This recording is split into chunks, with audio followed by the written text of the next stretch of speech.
x2 এর আংশিক ভগ্নাংশ, যেটা বিগত বোর্ড প্রশ্নে এসেছে। কি বলছে যে 6x - 3 এবং নিচে আছে বা হর হিসেবে আছে x + 1 whole square minus into x - 2।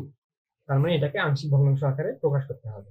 তার আগে জেনে নেই যে আংশিক ভগ্নাংশ কি। আংশিক ভগ্নাংশ হচ্ছে কোনো ভগ্নাংশকে একাধিক ভগ্নাংশ রূপে প্রকাশ করলে যে ক্ষুদ্র ক্ষুদ্র ভগ্নাংশ পাওয়া যায়, এই ক্ষুদ্র ক্ষুদ্র ভগ্নাংশগুলোকে ওই ভগ্নাংশের আংশিক ভগ্নাংশ বলা হয়।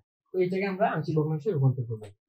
তো কি বলছে 6x - 3, নিচে কি আছে x + 1 হোল স্কয়ার x - 2।